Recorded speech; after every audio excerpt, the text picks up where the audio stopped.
As I said, we are working through the I am statements. It is a whole category of comparisons that Jesus makes scattered across the pages of John's Gospel.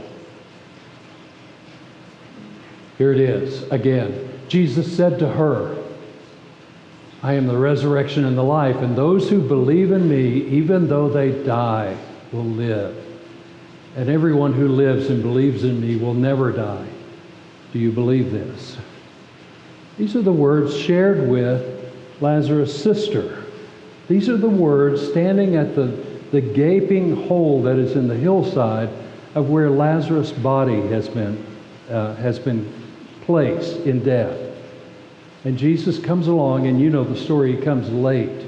He arrives too late for a healing to actually take place. And so he comes to the moment where he speaks into the tomb itself and says, Lazarus, Lazarus, come forth, you stinker.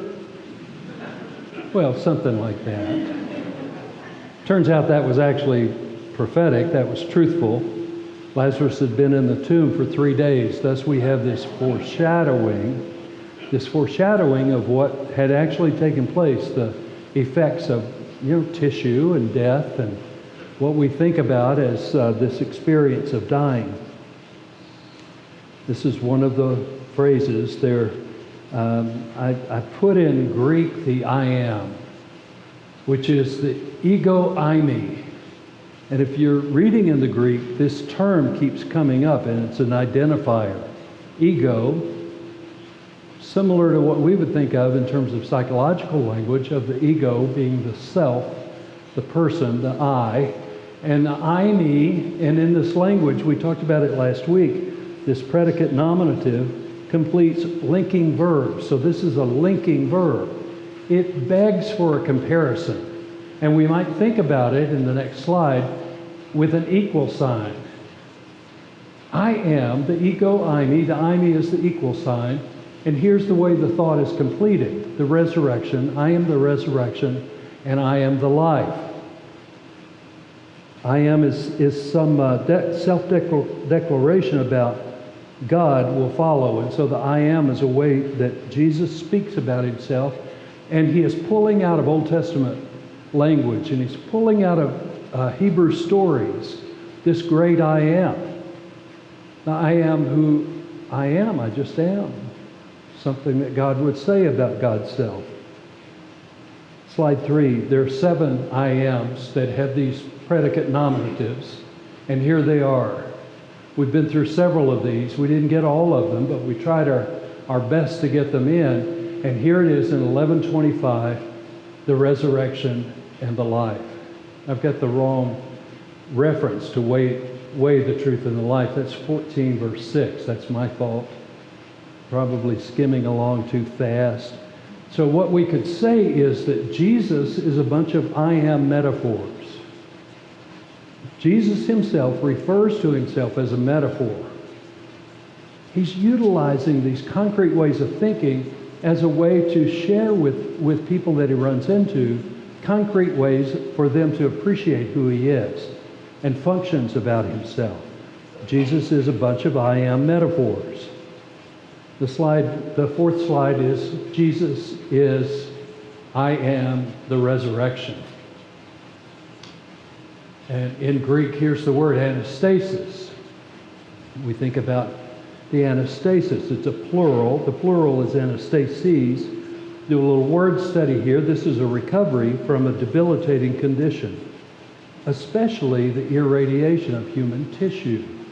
Now, there's a whole bunch of us that don't really know what that means, but we've got a handful of people who have a really good idea of what that means in terms of medical language. It also refers to a rebirth, particularly in Christian writings and Christian things to be said. Or we call it a resurrection, especially the resurrection of Jesus the Christ. It also designates or denotes a rising up or a raising up. Bodies aren't placed in the graves standing up. They're placed in a horizontal way. If you go to the New Testament area of Jerusalem where graves are found, first century graves, you find that they're carved into the mountainside. And oftentimes there's a bench or a shelf where the bodies would be laid. They weren't laid there forever. This is not an eternal grave.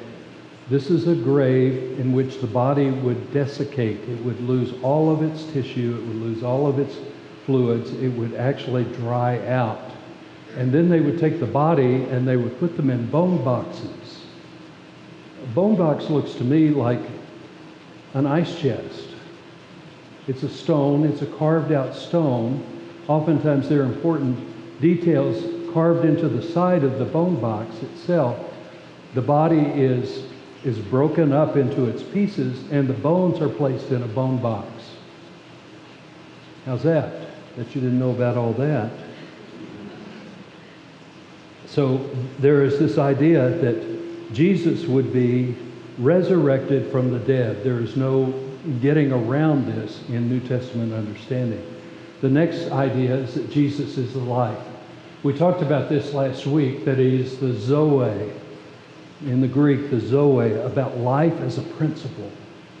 This way that we talk about life being vibrant, there's a mystery attached to it.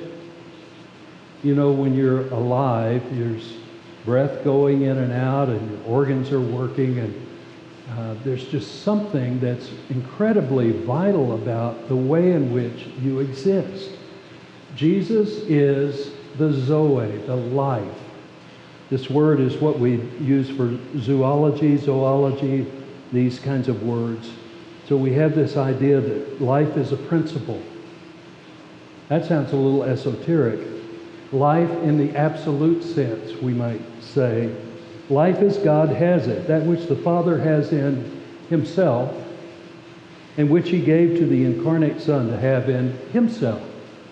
This principle of being alive is an amazing thing.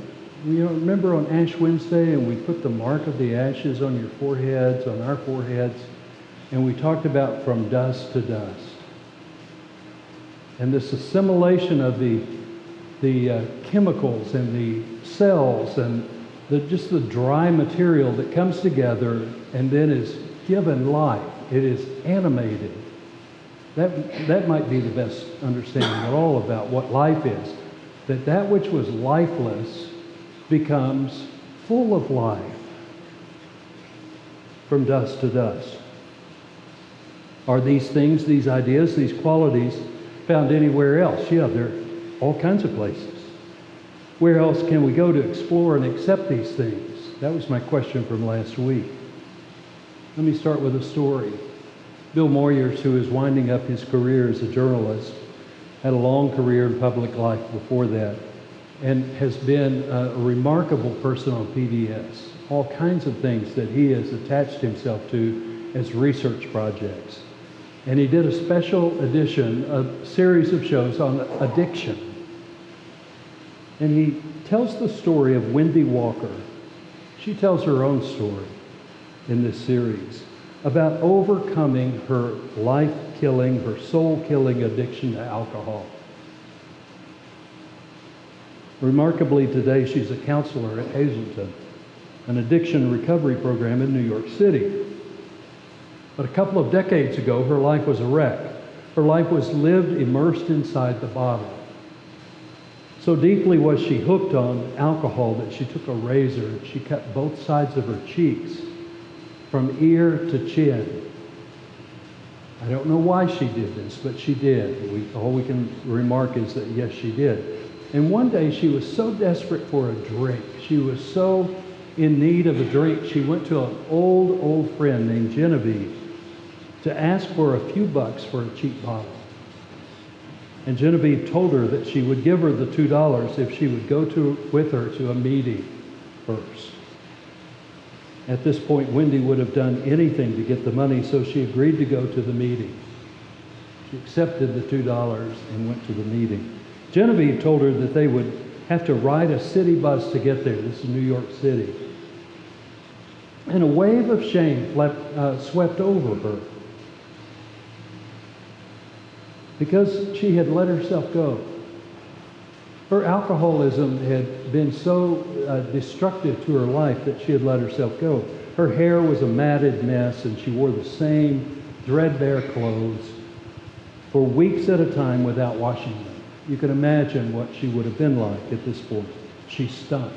And she knew that getting on a city bus, a crowded bus, would be humiliating and would only deepen her already broken sense of self. We talk about humility. There's an aspect of that is what? Tutoring us about something.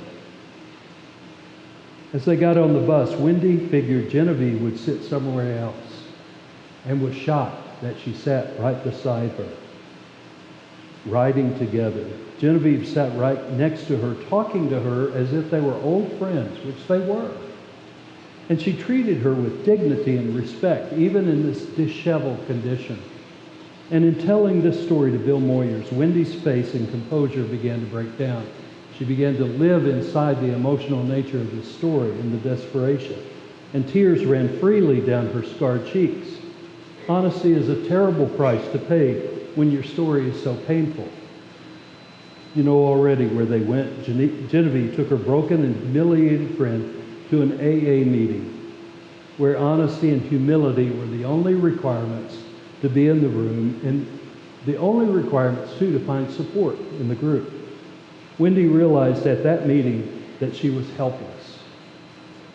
She finally came to the point of embracing this deep truth about herself, that she was helpless. And powerless became a new word in her vocabulary.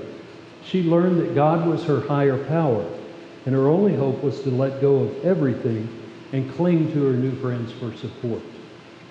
Mostly, she learned to lean on God for her healing.